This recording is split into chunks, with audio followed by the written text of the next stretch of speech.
how are you all? Hope you all are doing very good. Today, students, we are going to start our 7th chapter of class 7, which is about cybercrime threats and security. Okay, chap. So, student, first of all, the topic which we are having in this chapter is about internet. That what do we basically mean by the term internet? What is internet? Internet is one of the largest information databases. Okay, chalo. It has become a vital part of our life. As we all know, internet आज के time पे हमारी life एक बहुत vital part है. Internet stands for international network of computers. Internet को क्या बोला जाता है? इंटरनेट का मतलब है इंटरनेशनल लेवल पे जो कंप्यूटर्स का नेटवर्क होता है, that is known as internet. Okay, internet एक ग्लोबल सिस्टम है जहाँ पे सारे जो कंप्यूटर नेटवर्क्स है वो एक दूसरे से इंटरकनेक्टेड रहते हैं एंड इनके थ्रू यूजर क्या कर सकते हैं, इंफॉर्मेशन को शेयर कर सकते हैं या वेरियस रिसोर्सेज को शेयर कर सकते हैं विद ईच अदर.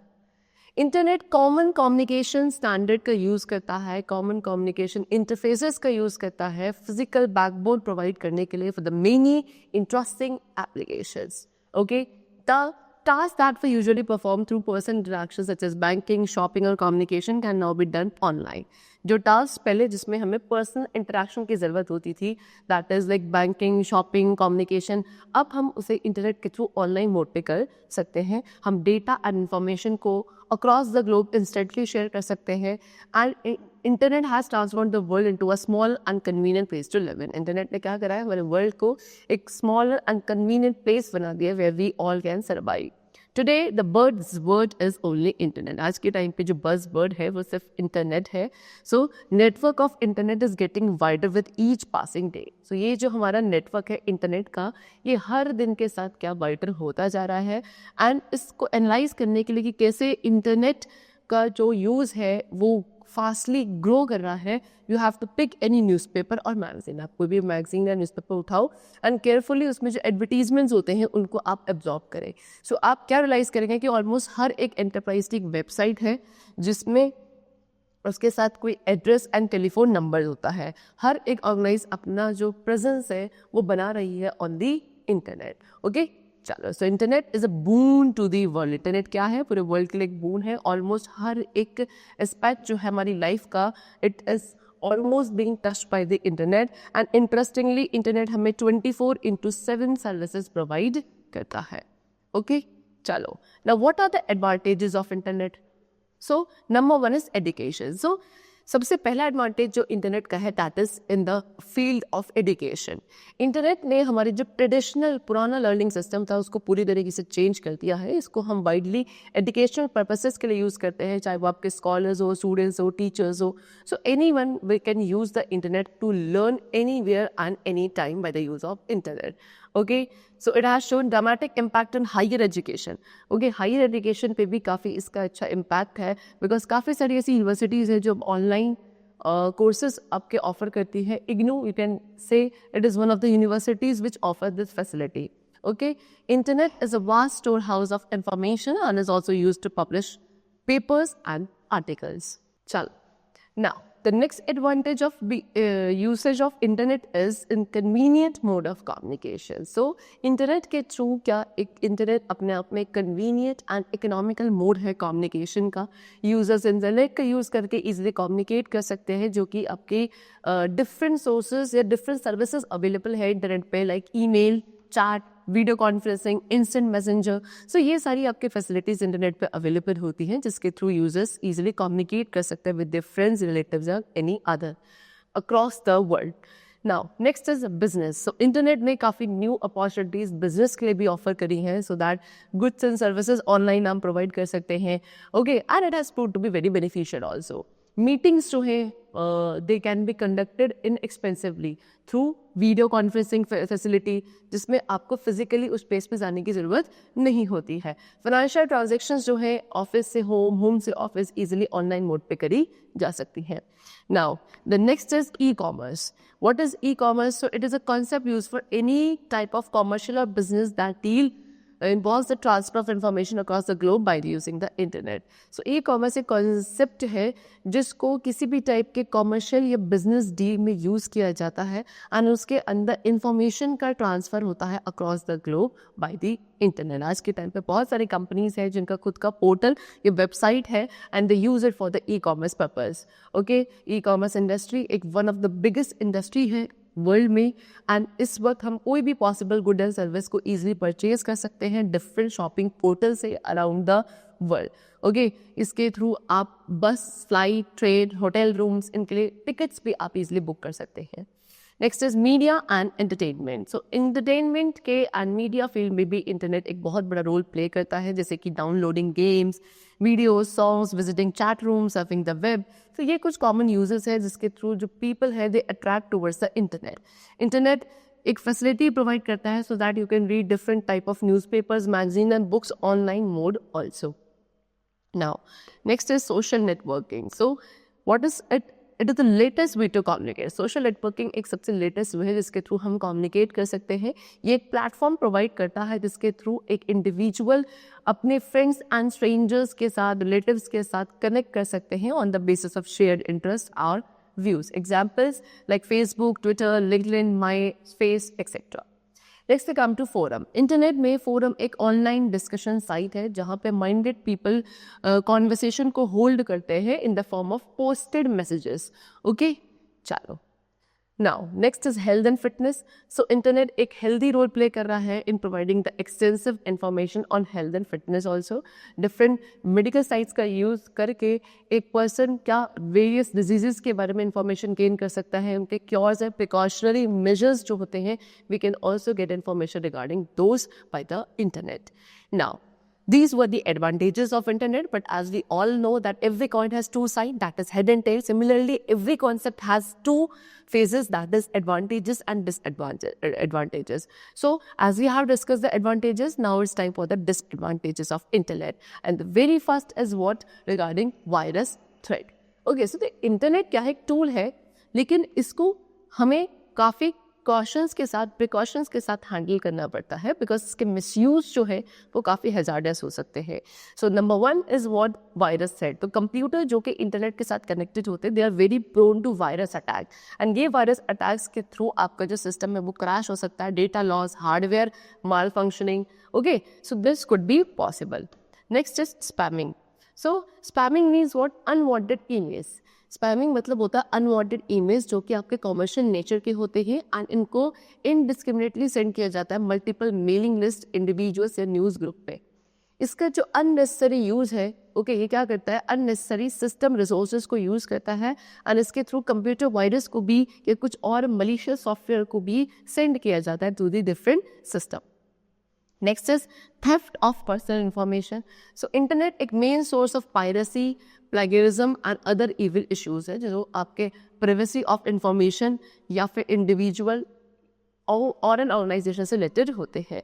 सो किसी भी एक पर्सन को काफ़ी केयरफुल होना पड़ता है जब वो किसी पर्सन की इंफॉर्मेशन को हैंडल कर रहा है, such as name, address, credit card number etcetera, because इनको हैकर्स या जो क्रैकर्स होते हैं वो मिसयूज़ कर सकते हैं for the personal monetary gains. Okay, ऐसे एलिमेंट्स को, ये जो एलिमेंट्स होते हैं ये हमारे सिस्टम को डिस्टर्ब करते हैं या एप्लीकेशंस को डिस्टर्ब करते हैं वायरस स्प्रेड करके एंड प्रोग्राम के लॉजिक्स एंड आउटपुट्स को चेंज करके.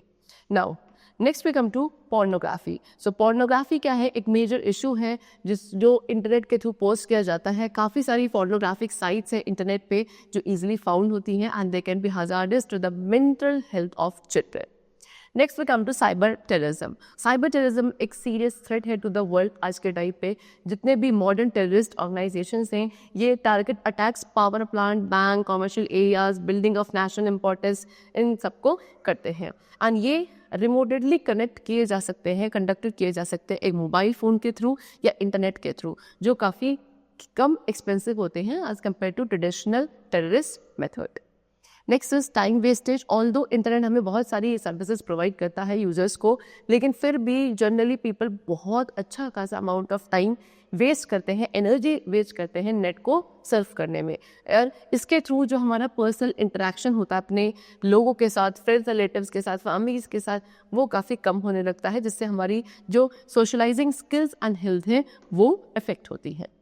ओके, चलो, these were the disadvantages of internet. Now we come to the topic which is computing ethics. So ethics क्या है? Moral set of moral principle, moral principles का set जो किसी भी एक इंडिविजुअल या ग्रुप ऑफ पर्सन के बिहेवियर को गवर्न करता है। सिमिलरली कंप्यूटिंग एथिक्स क्या है? Set of procedures, moral principles या एथिकल प्रैक्टिसेस जो कंप्यूटर के यूज को रेगुलेट करते हैं।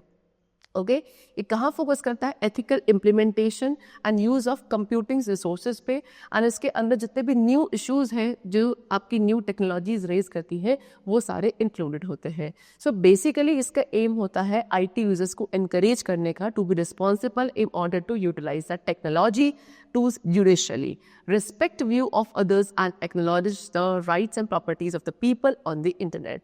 So कुछ common ethical guidelines है जो हमें follow करनी चाहिए while using a computer which they have been discussed. So number one is what? Do not use computer technology to cause disruption और इंटरफेरेंस। हमें कंप्यूटर टेक्नोलॉजी का कभी भी यूज़ किसी दूसरे पर्सन को डिस्टर्ब या दूसरे कंप्यूटर या यूज़र वर्क में इंटरफेयर करने के लिए यूज़ नहीं करना चाहिए। ओके, किसी भी पर्सन के कंप्यूटर डेटा पे हमें स्पाई नहीं करना है, या किसी भी कंप्यूटर टेक्नोलॉजी का यूज़ हमें इंफॉर्मेशन को स्टील करने के लिए नहीं करना चाहिए। Okay, do not contribute to the spread of wrong information. जो रॉन्ग इन्फॉर्मेशन स्प्रेड करी जाती है कंप्यूटर टेक्नोलॉजी का यूज़ करके, उसमें कभी भी हमें कॉन्ट्रीब्यूट नहीं करना है। Avoid buying pirated software. जो पायरेटेड सॉफ्टवेयर है उन्हें हमें नहीं बाय करना है, हमें हमेशा उन पे for software unless it is free. Okay, now do not use someone else computer. किसी दूसरे के कंप्यूटर रिसोर्सेज को यूज नहीं करना किसी ऑथराइजेशन के बिना। Then it is wrong to claim ownership on a work. ठीक है, किसी वर्क पे जो हम ओनरशिप क्लेम करते हैं वो भी गलत है, जो कि क्या है, एक आउटपुट होता है किसी भी पर्सन के इंटेलेक्ट का। Next, before developing a software. किसी सॉफ्टवेयर को डेवलप करने से पहले आपको उसके जो सोशल इम्पैक्ट है उनके बारे में अच्छे से इंफॉर्मेशन होनी चाहिए। And be respectful and courteous with the fellow members. जो आपके फेलो मेम्बर्स हैं उनके लिए आपको काफ़ी रिस्पेक्टफुल एंड कर्टियस होना चाहिए जब आप उनसे इंटरनेट के थ्रू कम्युनिकेट कर रहे हो। ओके, चलो, नाउ अनएथिकल प्रैक्टिसेस। सो इस सेक्शन में हम कुछ कॉमन अनएथिकल प्रैक्टिसेस के बारे में डिस्कस करेंगे जो कि हमारी सोसाइटी में प्रेवलेंट है। Okay, so number one is plagiarism. Plagiarism क्या है? यूसेज और imitation of the language and thoughts of another person projected as one's own original work. So plagiarism क्या है? किसी भी दूसरे पर्सन की जो लैंग्वेज है, ये जो थॉट्स हैं, उनका यूज़ करना, उनका इमिटेशन करना, जैसे कि उनके खुद के ओरिजिनल वर्क में हुआ होता है। ओके, इसको हम एक क्राइम या फ्रॉडलेंट एक्ट कंसिडर करते हैं। जैसे कि द मेरियम वेबस्टर डिक्शनरी ये डिस्क्राइब करता है प्लेगरिज्म को कैसे, कि to steal and pass off. किसी भी चीज़ की इंफॉर्मेशन को स्टील या पास करना जैसे कि वो हमारी खुद की ही हो। ओके, चलो, या फिर to use another's production without crediting the source. दूसरे के प्रोडक्शन को क्या करना? यूज़ करना। आप उसमें सोर्स का कोई क्रेडिट नहीं दे रहे हो कि हमने इसे कहाँ से लिया है, उसको आप अपना कंसिडर करके सामने ट्रांसफर कर रहे हो। नेक्स्ट, कोई लिटरली थेफ्ट को कमिट करना, या to present as new and original an idea or product derived from an existing source. Okay, chalo. Now, so international copyright laws also state that expression of original ideas is considered as intellectual property and is protected by copyright laws. So international copyright laws क्या कहते हैं कि जो original ideas के expression है इनको intellectual property consider किया जाता है, एंड इनको कॉपीराइट लॉज के थ्रू हम प्रोटेक्ट करते हैं, जैसे कि ओरिजिनल इन्वेंशंस करते हैं। सो ऑलमोस्ट जितने भी फॉर्म्स ऑफ एक्सप्रेशंस आपके कॉपीराइट प्रोटेक्शन के अंदर आते हैं, as long as they are recorded in some manner such as a book और a computer file. So plagiarism आज के टाइम पे काफ़ी इजी है क्योंकि टेक्नोलॉजिकल एडवांसेस इतने हो गए हैं, लाइक वेब सर्चिंग, कॉपी और पेस्ट ऑप्शन, एंड बहुत सारे क्रिटिक्स हैं जो आपके carelessness, laziness, lack of interest and arrogance के साथ लिंक्ड होते हैं, and they are the major reasons of plagiarism. Now next to come steps to prevent plagiarism. अब इनको हम कैसे प्रिवेंट कर सकते हैं? तो सिंपलेस्ट वे क्या है आपका? Citation means acknowledging the original writer and the source from where the material has been taken is called citation.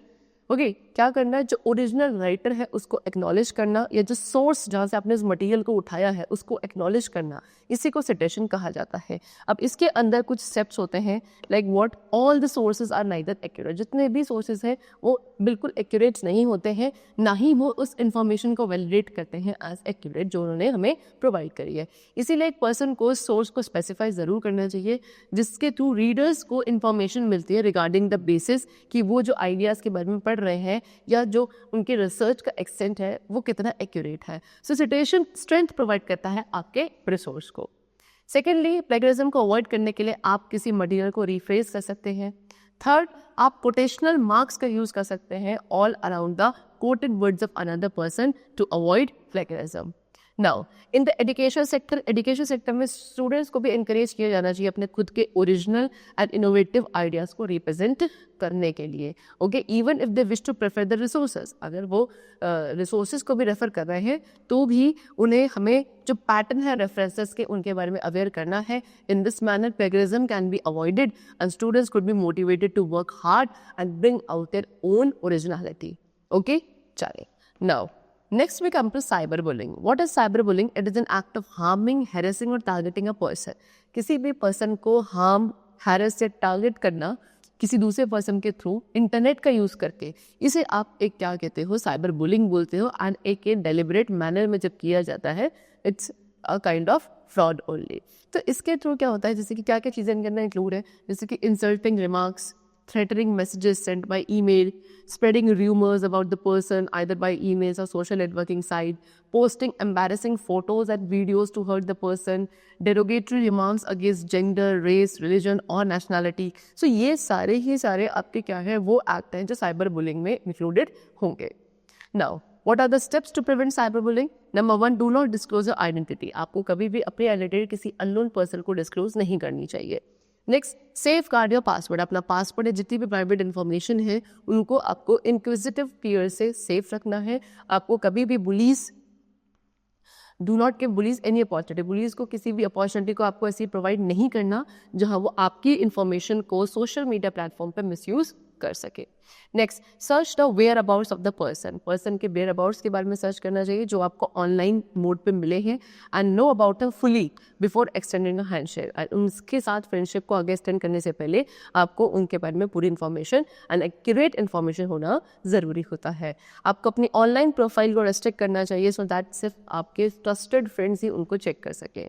Next, if you are cyber bullied by someone, अगर आपको कोई साइबर बुली कर देता है so do not remain silent, आपको फिर शांत से ही रहना है। आपको क्या एक्शन लेना चाहिए साइबर बुलिंग के against. Okay, do not be repulsive in your language and rather block the communication with the cyber bullier, share this problem with your parents. Okay, चलो now next is phishing. Phishing क्या है? Act of sending, यानी कि यहाँ पे क्या है, एक ईमेल जो है यूजर को सेंड किया जाता है एंड उसको मिसलीड किया जाता है टू बिलीव कि ये एक ट्रस्टेड पर्सन या ऑर्गेनाइजेशन से आया है। सो ऐसे ईमेल को जो भेजते हैं that is known as phishing. User से बोला जाता है टू विजिट अ वेबसाइट जहाँ पे उस पर्सन को अपने पर्सनल इन्फॉर्मेशन को अपडेट या वैलिडेट करना होता है, like user name, password, credit card details etcetera. इस तरीके से जो वो फेक वेबसाइट्स के ऑपरेटर्स होते हैं वो आपकी आइडेंटिटी को स्टील कर लेते हैं and then they commit crimes in your name, आपके नेम से सारे क्राइम्स करते हैं एंड इसके थ्रू आपकी रेपुटेशन भी डैमेज हो सकती है एंड आपको फाइनेंशियल लॉसेस भी बियर करने पड़ सकते हैं। So what are the steps to prevent phishing? The number 1, identify suspected phishing emails. सबसे पहले आपको जो ये suspected phishing emails है इनको identify करना है जो कि एक unrecognized senders के थ्रू किए जाते हैं। Okay, so guard against scam. Next, do not click on links. कोई भी लिंक या डाउनलोड फाइल, मतलब किसी भी लिंक पे आपको क्लिक नहीं करना है या किसी भी फाइल या को ओपन नहीं करना चाहिए, डाउनलोड नहीं करना है, या जो अटैचमेंट्स ईमेल्स के साथ आते हैं उन्हें आप ओपन नहीं करोगे अगर ये सब आपके किसी अननोन सेंडर से आपको मिले हैं। कुल मिला के अननोन सेंडर के सेंड किए हुए लिंक पे क्लिक नहीं करना, फाइल्स को डाउनलोड नहीं करना, ना ही उनके ईमेल्स के अटैचमेंट को ओपन करना है। नेक्स्ट, वो सभी लिंक्स जो आपके ईमेल्स में आते हैं और उसमें पर्सनल डिटेल्स पूछी जाती हैं उसके बारे में आपको थोड़ा सा अलर्ट रहना है। Next, enhance the security of a computer. अपने कंप्यूटर की सिक्योरिटी को आप एनहांस कर सकते हो, उसको फायरवॉल, स्पैम फिल्टर्स, एंटीवायरस या एंटी स्पाईवेयर सॉफ्टवेयर से प्रोटेक्ट करके। Next, do not diverse personal information. अपनी पर्सनल इन्फॉर्मेशन को आपको फ़ोन पर डाइवर्स नहीं करना जब तक आप उस कॉल को इनिशिएट नहीं करते। एंटर या सेंसिटिव डेटा, अपने सेंसिटिव डेटा को आपको सिक्योर्ड वेबसाइट्स पे ही एंटर करना चाहिए। URL जो होते हैं सिक्योर्ड वेबसाइट्स के, वो स्टार्ट किए जाते हैं लाइक दिस, HTTPS, इस जगह से आपके URL स्टार्ट होंगे जो भी आपके सिक्योर्ड वेबसाइट्स होंगी, है ना। एंड आपका जो ब्राउजर है वो ग्रीन कलर आइकन जो है वो डिस्प्ले करता है ऑफ द क्लोज्ड लॉक। आपको अपने ऑनलाइन अकाउंट्स को एंड बैंक स्टेटमेंट्स को रेगुलरली चेक करते रहना है, इस इंश्योर करने के लिए कि कोई भी अनऑथराइज ट्रांजेक्शन उसके थ्रू ना हुई हो। ओके, चलो, तो next is hacking. What is hacking? Hacking refers to an illegal intrusion into a computer system or network. एक illegal तरीके से किसी कंप्यूटर सिस्टम या नेटवर्क में इंट्रूजन करना is known as hacking.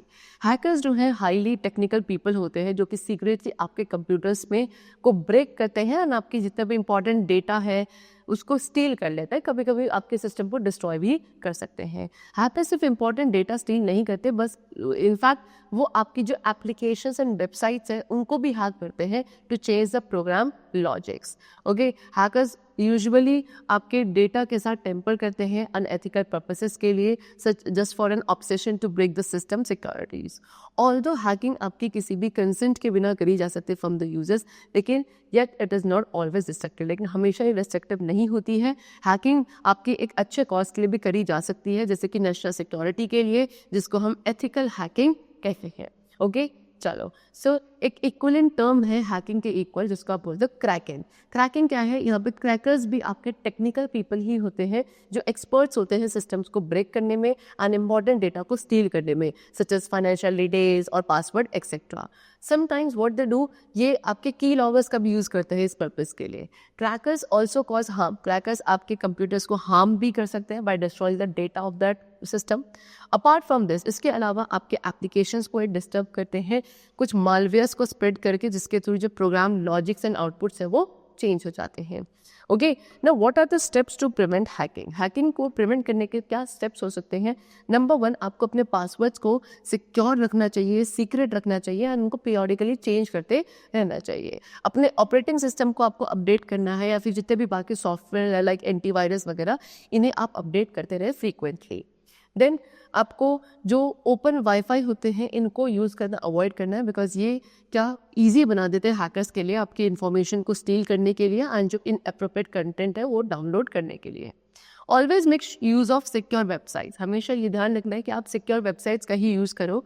Okay, उनके जो ग्रीन लॉक साइन होते हैं उनको देखकर, या जो HTTPS होता है एड्रेस बार पे उसको देखकर। इसके थ्रू क्या होता है, ये इंश्योर करता है कि जो सेंसिटिव डाटा है आपके डिवाइस के थ्रू पास हो रहा है वो इनक्रिप्टेड हो एंड इसके थ्रू जो हैकर्स हैं उनके लिए काफ़ी डिफिकल्ट हो जाए इन्फॉर्मेशन को सील करना। Next, always check permissions. Okay, हमेशा जो परमिशंस एंड ऑथेंटिसिटी होती हैं ऐप्स पे, उनके लिए आपको चेक करना है उनको इंस्टॉल करने से पहले। ओके, आपको ये भी इंश्योर करना है कि जो ऐप्स है वो क्या अननेसेसरी इन्फॉर्मेशन को एक्सेस ना करें। For example a drawing app का जो एक्सेस है वो आपकी कॉन्टैक्ट लिस्ट या आपके नेटवर्क इन्फॉर्मेशन के साथ नहीं होना चाहिए। नेक्स्ट, कभी भी अपनी क्रेडिट कार्ड इन्फॉर्मेशन को आपको अपनी वेबसाइट पे स्टोर नहीं करना है। ओके, चलो, now next we come to spamming. Spam क्या है? Spam again unwanted bulk emails होते हैं, बल्क में ईमेल्स होते हैं अनवांटेड जो किसी स्ट्रेंज सोर्स से आते हैं। स्पैम जनरली आपका लार्ज नंबर में सेंड किया जाता है कॉमर्शियल एडवर्टाइजिंग के लिए। स्पैमिंग में millions of copies of the same messages की मिलियन ऑफ कॉपीज को ईमेल यूजर्स को सेंड किया जाता है वर्ल्ड वाइडली। स्पैम एक सीरियस सिक्योरिटी कंसर्न है, बिकॉज ये आपका यूज़ किया जाता है Trojan horses, viruses, worms, spyware, इन सबको सेंड करने के लिए। एंड जो टारगेटेड फिशिंग अटैक्स है वो ऑर्गेनाइज किए जाते हैं स्पैम के through. Okay, now how to identify spam, कैसे हम स्पैम को आइडेंटिफाई करेंगे? तो messages that do not include your email address, वो मैसेजेस जिसके अंदर ईमेल एड्रेस नहीं होता है आपका टू या CC में। ओके, ये जो फील्ड होते हैं ये आपके कॉमन फॉर्म्स ऑफ स्पैम ही होते हैं। उसके अलावा कुछ स्पैम है जिनके अंदर ऑफेंसिव लैंग्वेजेस या लिंक्स होते हैं वेबसाइट्स के लिए इनएप्रोप्रिएट कंटेंट के साथ, they are also considered as spam only. Next पे come to steps to prevent spamming. अब स्पैमिंग को प्रिवेंट करने के क्या स्टेप्स हैं? नंबर 1, जो भी आपके स्पैम फिल्टरिंग या ब्लॉकिंग सॉफ्टवेयर है इन्हें आपको इंस्टॉल करना है। अगर आपको ऐसा लगता है कोई भी ईमेल आपका स्पैम है तो आपको उसके साथ रिस्पॉन्ड नहीं करना है, just delete it. Okay, next, consider receiving the email clients preview pane and reading emails in plain text. आपको क्या जो ईमेल क्लाइंट्स प्रीव्यू पेन है उनको डिसेबल करना है एंड ईमेल्स को प्लेन टेक्स्ट में ही रीड करना है। जितने भी इंस्टेंट मैसेजेस होते हैं किसी पर्सन से जो आपकी कॉन्टैक्ट लिस्ट में नहीं है उनको आपको रिजेक्ट करना है। किसी भी URL लिंक पे क्लिक नहीं करना है विद इन इंस्टेंट मैसेंजर जब तक वो आपको किसी एक नोन सोर्स से नहीं मिलता। नेक्स्ट, अपने सॉफ्टवेयर एंड सिक्योरिटी पैचेस को अप टू डेट हमें क्या रखना चाहिए। ओके, चलो। So in this digital era there has been a significant increase in the use of technology. तो आज के टाइम का जो डिजिटल एरा है यहाँ पे टेक्नोलॉजी का जो यूज़ है वो डे बाय डे इंक्रीज होता जा रहा है। टेक्नोलॉजी जैसे जैसे प्रोग्रेस कर रही है तो हमारे प्राइवेसी पैरामीटर्स जो है वो सारे डिमिनिश होते जा रहे हैं। इंटरनेट कॉमनली वेरियस पर्पसेस के लिए यूज़ किया जाता है, such as personal communication, accessing information और any topic and for financial transactions. Internet का यूज़ आपके प्रिवेसी राइट्स को भी अफेक्ट कर सकता है या कोई भी आप पर्सन के पर्सनल डेटा को भी नेगेटिवली अफेक्ट कर सकता है। सो प्रिवेसी एक मेजर कंसर्न है किसी की भी लाइफ में and the right to privacy को डिफाइन किया जाता है as a claim of individual, groups और institution to determine when, how and to what extent the information about them could be communicated to others. So privacy issues आपके picture में आते हैं जब किसी की पर्सनल इंफॉर्मेशन को कलेक्ट, यूज एंड शेयर किया जाता है उस ऑथराइज पर्सन या बिजनेस के कंसर्न के बिना। ओके, चलो। सो कुछ प्रिवेंटिव मेजर्स हैं जो हमें लेने चाहिए इन्फ्रिंगमेंट ऑफ प्राइवेसी को अवॉइड करने के लिए। So what are the steps to protect privacy? Number 1, be careful by sharing a personal profile. अपने पर्सनल प्रोफाइल को शेयर करने से पहले आपको केयरफुल रहना चाहिए किसी भी सोशल नेटवर्किंग साइट पर। खुद के जो लॉगिन डिटेल्स हैं वो आप कभी किसी के साथ शेयर ना करें। ओके, सेंसिटिव डेटा जो होता है अगर वो यूज़ में नहीं है you should delete it. Next, कभी भी कोई लिंक पे आपको क्लिक नहीं करना है जो आपको टेक्स्ट या ईमेल के थ्रू क्यों ना आ रहा हो from an unknown sender. Next, अपने ऑनलाइन प्राइवेसी को आप प्रोटेक्ट कर सकते हैं। जो कुकीज़ होती हैं उनको डिसेबल करके इन द वेब ब्राउज़र जो भी आप यूज़ कर रहे हैं। कुकी क्या होता है? एक स्मॉल टेक्स्ट फाइल, छोटी टेक्स्ट फाइल होती है जो आपके कंप्यूटर के ब्राउज़र डायरेक्टरी पे स्टोर्ड रहती है एंड वो इंफॉर्मेशन जो है आपके रिगार्डिंग उसको ऑनलाइन एक्टिविटीज़ के थ्रू कलेक्ट करती है एंड उसको वापस होस्ट को रिपोर्ट करती है। आप कुछ सिक्योरिटी सॉफ्टवेयर को इंस्टॉल कर सकते हैं लाइक एंटीवायरस, एंटी स्पाईवेयर और फायरवॉल सॉफ्टवेयर जो आपके सिस्टम को अगेंस्ट इंट्रूशंस एंड इन्फेक्शंस के प्रोटेक्ट करेगा। नेक्स्ट, आप अपने सिस्टम को लॉकअप करके रखें when it is not in use. Okay, now next है सॉफ्टवेयर पायरेसी। सो जब आपका सॉफ्टवेयर कॉपी एंड डिस्ट्रीब्यूट कर दिया जाता है इलीगली उसको सॉफ्टवेयर पायरेसी कहते हैं। एक लाइसेंस या कॉपीराइट की ज़रूरत होती है जेन्युइन जो प्रोग्राम्स होता है किसी भी पर्सन के उसको कॉपी करने के लिए। So you encourage software piracy. आप सॉफ्टवेयर पायरेसी को एनकरेज करते हो जब आप इन कंडीशंस को फुलफिल करते हो, जैसे कि you purchase a single licence copy. आपने किसी सॉफ्टवेयर के सिंगल लाइसेंस कॉपी को परचेज किया और उसको सेवरल कंप्यूटर्स पे लोड कर दिया, ठीक है, टू द लाइसेंस टर्म्स। इसको हम क्या बोलते हैं? सॉफ्ट लिफ्टिंग कहते हैं। नेक्स्ट, अगर आप क्या कर रहे हो? अनऑथराइज कॉपीज बना रहे हो किसी कॉपीराइटेड सॉफ्टवेयर की और उनको डिस्ट्रीब्यूट कर रहे हो, इसे सॉफ्टवेयर पायरेसी कह सकते हैं। नेक्स्ट, अगर आप किसी अनऑथराइज कॉपी को, सॉफ्टवेयर की अनऑथराइज कॉपी को इंस्टॉल करते हैं हार्ड डिस्क पे किसी पर्सनल कंप्यूटर की, that is software piracy. Next, किसी अनऑथराइज सेलिंग ऑफ कंप्यूटर। अगर आप किसी सॉफ्टवेयर की अनऑथराइज सेलिंग करते हैं टेम्पररी यूज़ के लिए या उसको सेल या बाय करते हैं सॉफ्टवेयर सीडीज़ या डीवीडीज़ को रेंट पर, that is also software piracy. तो सॉफ्टवेयर पायरेसी को प्रिवेंट करने के लिए व्हाट द स्टेप्स और measures which we could take is number 1, by the licensed copy of software की आपको हमेशा कैसी लाइसेंस्ड कॉपी को खरीदना चाहिए, जो टर्म्स एंड कंडीशंस है लाइसेंस की। ओके, हर एक सॉफ्टवेयर प्रोडक्ट जो भी आप खरीद रहे हो उसकी कंडीशंस को आपको फॉलो करना है, कभी भी उनकी कॉपी नहीं बनानी है, ना ही उनको हमें सर्कुलेट करना चाहिए। नेक्स्ट, हमेशा सॉफ्टवेयर सीरीज़ को परचेज करना चाहिए किसी रेप्यूटेड सेलर से जो कि आपको जेन्युइन हो। ओके, एंड जितने भी इलीगल सीरीज़ आपके फ्रेंड्स देते हैं आपके फेवरेट म्यूजिक या मूवीज़ को वॉच करने के लिए, you have to avoid all those. Next, अगर सॉफ्टवेयर आपका ऑनलाइन अवेलेबल है तो आप उसको डायरेक्टली डाउनलोड करेंगे मैन्युफैक्चरर की वेबसाइट से। एंड नेक्स्ट, आपको अपने सॉफ्टवेयर को रजिस्टर करना चाहिए सॉफ्ट लिफ्टिंग अवॉइड करने के लिए। Now, intellectual property right. What is it? It is a term that refers to the illegal property right of a person over his or her creation of mind, both artistic and commercial. So, intellectual property right एक term है जिसको हम use करते हैं किसे refer करने के लिए, जो किसी person के legal property right होते हैं किसी उसके खुद के mind क्रिएशन के रिगार्डिंग, उसने कोई चीज़ क्रिएट करी है अपने आर्टिस्टिक या कॉमर्शियल लेवल पर, तो उसके जो क्रिएशंस हैं उस पे जो उसका प्रॉपर्टी लीगल प्रॉपर्टी राइट है that is known as intellectual property. So intellectual property law के अंदर जो ओनर्स हैं उनको कुछ एक्सक्लूसिव राइट्स ग्रांट किए जाते हैं over the use of the creation such as musical, literary and artistic work for a certain period of time. And ये rights ensure करते हैं कि जो creator का hard work है वो safe रहे and किसी unauthorized copying and piracy से protected रहे. Okay? तो what are the steps to protect intellectual property right? तो क्या क्या steps है intellectual property right को protect करने के लिए? Number 1, patent your invention. So patent क्या है? एक राइट होता है जो कि किसी न्यू इन्वेंशन से रिलेटेड होता है एंड ये इन्वेंटर को क्या ग्रांट करता है? सोल राइट कि वही पर्सन क्या कर सकता है, उसको बना सकता है, यूज़ कर सकता है एंड उस इन्वेंशन को सेल कर सकता है किसी स्पेसिफिक पीरियड ऑफ टाइम के लिए. वैलिडिटी पीरियड जो होता है पेटेंट का इंडिया में दैट इज़ 20 ईयर्स, यानी कि जब आप जो पेटेंट एप्लीकेशन को आपने फाइल कर दिया है उस डेट से अगले 20 ईयर्स तक आपके पास जो पेटेंट राइट की वैलिडिटी है वो रहती है. Next is copyright your art and publication. Copyright भी एक लीगल राइट है जो किसी भी पर्सन को जो लॉ है हमारा वो ग्रांट करता है या किसी भी क्रिएटर को, ठीक है, जो उसका ओरिजिनल वर्क है क्रिएटर का उसके रिगार्डिंग एक लीगल राइट हमारा लॉ ग्रांट करता है which is known as copyright. तो जो राइट्स हम कॉपीराइट लॉ के अंदर प्रोवाइड करते हैं वो क्या प्रोहिबिट करते हैं? दूसरे पर्सन को प्रोहिबिट करते हैं कि वो किसी पर्सन की वर्क की कॉपी क्रिएट करे या उस वर्क को ट्रांसलेट करके डिस्ट्रीब्यूट करे to the public. Legal action लिए जा सकता है अगर कोई पर्सन क्या करता है किसी भी दूसरे क्रिएटर की ओरिजिनल वर्क की कॉपी करता है एंड उसको डिस्ट्रीब्यूट करता है without the permission of the author और द ऑर्गेनाइजेशन. इसके अंदर जितने भी आर्टिस्टिक एंड लिटरेसी क्रिएशन है such as novels, plays, poem, musical composition, architecture, design सब इंक्लूडेड है. Okay, so copyright of a work last for more than 70 years. किसी भी वर्क की जो कॉपीराइट होती है वो मोर देन 70 ईयर्स तक की उसकी वैलिडिटी होती है even after the death of its author.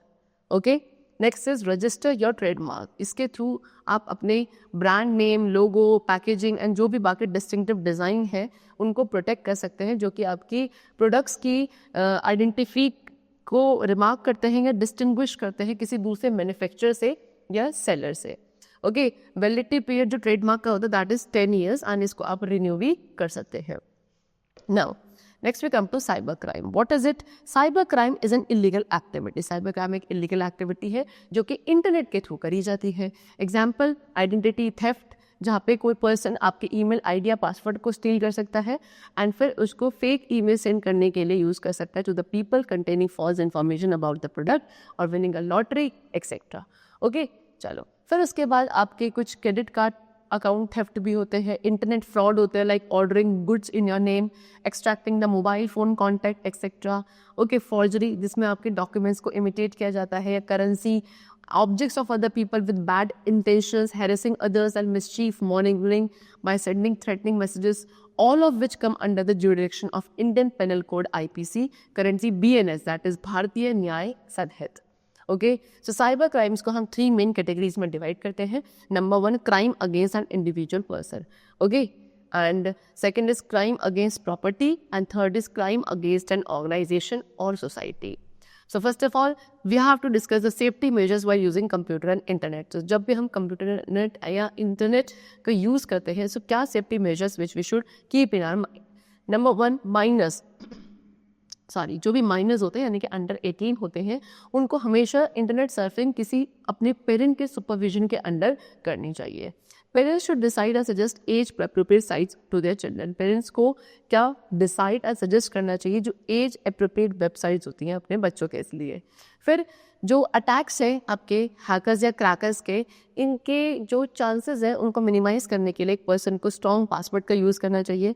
एक स्ट्रॉन्ग पासवर्ड के अंदर एटलीस्ट 6 कैरेक्टर्स होते हैं and the more the characters, जितने ज़्यादा कैरेक्टर्स होंगे उतना ज़्यादा पासवर्ड आपका स्ट्रॉन्ग होता है. ओके, जिसके अंदर लेटर्स, नंबर्स एंड सिम्बल्स इन सब का यूज़ किया जाता है if that particular website is allowing you. Next, to avoid losing data privacy. Okay अपने डेटा की प्राइवेसी को लूज़ करने के लिए, अवॉइड करने के लिए, वो लूज़ ना हो इसे अवॉइड करने के लिए जब आप डेटा को ट्रांसमिट करते हैं from one side to another, आपको इंक्रिप्शन इम्प्लीमेंट करना चाहिए। इंक्रिप्शन एक प्रोसेस है जहाँ पे हम अपने डेटा को ट्रांसफॉर्म करते हैं एक अनरीडेबल कोड में। ओके एंड रिजल्ट क्या होता है, आपकी इनक्रिप्टेड फाइल होती है जिसको नेटवर्क के थ्रू ट्रांसफ़र किया जाता है। तो रिसीविंग एंड पे यानी कि जब आपको एक इनक्रिप्टेड फाइल रिसीव होती है, उसमें वहाँ पे जाने के बाद एक प्रोसेस वो सफ़र करती है जिसको आप डिक्रिप्शन कहते हैं, जिसमें आपके जो इनक्रिप्टेड इन्फॉर्मेशन है वो रीडेबल फॉर्म में कन्वर्ट हो जाती है।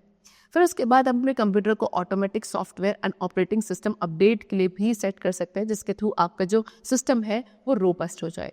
Next, taking regular data backup. आपको रेगुलर डेटा बैकअप लेना चाहिए। ये एक primary and most reliable method है डेटा प्रोटेक्शन का। जितने भी अनवांटेड या स्ट्रेंज ईमेल्स हैं, you have to ignore them. And जितने भी अटैचमेंट्स, लिंक या फॉर्म्स आते हैं ईमेल में किसी अननोन पीपल से, उसके रिगार्डिंग भी आपको क्या थोड़ा प्रिकॉशंस लेने हैं। Make use of firewall. Firewall का आप यूज़ कर सकते हो। फायरवॉल क्या है, एक सिक्योरिटी सिस्टम है जो प्रिवेंट करती है अनऑथराइज पीपल को आपके सिस्टम या नेटवर्क को एक्सेस करने से। ओके ये आपका हार्डवेयर या सॉफ्टवेयर हो सकता है या दोनों का ही कॉम्बिनेशन हो सकता है। इसको इम्प्लीमेंट किया जाता है किसी नेटवर्क के गेटवे पे एंड देन वहाँ पे एक स्पेसिफिक सेट ऑफ रूल्स होते हैं which are defined by the user or the network administrator. So in rules के बिहाफ पर ही जो इनकमिंग या आउटगोइंग नेटवर्क ट्रैफिक है वो सारा कंट्रोल किया जाता है। Now, next we come to digital footprint. So, as you know, footprint is the impression left by a foot or shoe on the ground or a surface. Similarly, a digital footprint is the impression or information about a person that exists on the internet because of his online activity. So, footprint क्या है? As you all know, footprint क्या होता है? जब भी एक person किसी ground या surface पे walk करता है, तो उसके जो foot के क्या left इंप्रेशन रह जाते हैं, that is footprint. Similarly digital footprint भी क्या होता है, इंप्रेशन या इंफॉर्मेशन होती है उस पर्सन की जो आपके इंटरनेट पे ऑनलाइन एक्टिविटी के थ्रू एग्जिस्ट कर रहा था। ओके फिर ये इंफॉर्मेशन को हम ऑनलाइन ट्रांसमिट कर सकते हैं, लाइक रजिस्ट्रेशन फॉर्म को फाइल करके, email attachment, online shopping, commenting on a social networking site, uploading videos, digital images. So ये सब क्या है, डिफरेंट तरीके से इंफॉर्मेशन को ट्रांसमिट किया जाता है एंड ये सभी क्या एक पर्सनल इंफॉर्मेशन जो किसी दूसरे के लिए अवेलेबल हो सकती है उसका ट्रेल लेफ्ट कर देते हैं एंड ये इंफॉर्मेशन आपके डेटाबेस में लॉग हो जाती है। एक डिजिटल फुटप्रिंट को आप डिजिटल डोजियर भी कहते हैं। ओके चलो now digital footprints can be categorise. अब डिजिटल फुटप्रिंट्स को आप दो कैटेगरी में डिवाइड कर सकते हैं, that is active and passive data traces. Active वर्स वो डेटा ट्रेसेस है जो यूजर इंटेंशनली लीव करता है, जैसे कि आपका email, chats, Facebook and blog post, ये सब आपके वेज है जिसके थ्रू यूजर अपने एक्टिव डिजिटल फुटप्रिंट्स क्रिएट कर सकता है। Next is passive data traces. ये आपके किसी पर्सन से या इंडिविजुअल से कनेक्टेड होते हैं एंड इसको कोई दूसरा पर्सन जनरेट करता है, ये गैदर किया जाता है किसी यूजर की ऑनलाइन एक्टिविटीज के through without his own knowledge. Okay so few activities जिसके through passive data traces create किए जा सकते हैं, like surfing the site for searching the information या online shopping etcetera. Okay now next is implications of digital footprint. Digital footprint के implications क्या है? So as discussed above all the online activity, जितने भी ऑनलाइन एक्टिविटीज़ है वो क्या किसी भी पर्सन के फुटप्रिंट्स को या इन्फॉर्मेशन को लीव कर देती है एंड ये इन्फॉर्मेशन ट्रेसेस को पॉजिटिवली या नेगेटिवली किसी भी तरीके से यूज़ किया जा सकता है। So before indulging in any activity, so कभी भी किसी दूसरी एक्टिविटी में इंडल्ज होने से पहले एक पर्सन को उसके आउटकम्स क्या होंगे उनके बारे में सोचना चाहिए। सो कुछ गाइडलाइंस यहाँ पे हमें गिवन है, जब भी हम ऑनलाइन जाते हैं उस पर हमें फॉलो करना है। नंबर 1, नेवर पोस्ट एनी सिली और अब्यूसिव कमेंट। आपको कभी भी कोई सिली या अब्यूसिव कमेंट नहीं करना है किसी भी साइट पर। एंड जो प्राइवेसी सेटिंग्स होती हैं आपके सोशल मीडिया अकाउंट की, उन्हें आपका ट्यून ऑन रखना है इस तरीके से कि आपके फैमिली या फ्रेंड्स आपके पोस्ट और पिक्चर्स को देख सके। नेक्स्ट, कभी भी आपको एक इनएप्रोप्रिएट वेबसाइट पे लॉग ऑन नहीं करना चाहिए, कोई इनएप्ट पिक्चर को अपलोड नहीं करना है। Okay and avoid accepting the friend request from strangers. किसी भी स्ट्रेंजर से अगर कोई फ्रेंड रिक्वेस्ट आती है, you do not have to accept them anyhow. Okay so be vigilant and extra cautious. हमेशा विजिलेंट एंड एक्स्ट्रा कॉशियस होना चाहिए जब भी आप ऑनलाइन हो, बिकॉज आपकी केयरलेसनेस एंड जो इग्नोरेंस है वो क्या एक नेगेटिव डिजिटल फुटप्रिंट छोड़ सकती है, जो इससे आपकी रेपुटेशन खराब हो जाती है and it can even affect your chances of being admission in a prestigious college और गेटिंग अ जॉब। एंड इसके थ्रू आपके जो चांसेस है कि आपको एडमिशन मिल जाए किसी एक प्रेस्टिजियस कॉलेज या किसी एक अच्छी जॉब में, वो चांसेस भी आपके क्या हो जाते हैं, इफेक्ट हो सकते हैं अगर आप नेगेटिवली यूज़ किए जाते हो या आपके नेगेटिव डिजिटल फुटप्रिंट्स जो है वो ऑनलाइन मोड पर रह जाते हैं। ओके, चलो, सो that's all for the chapter. We have discussed the various cyber crimes, their implications and their prevention. Okay, so I hope the chapter was very clear to you. Let's meet very soon in the next class. Till then, take care and thanks to everyone.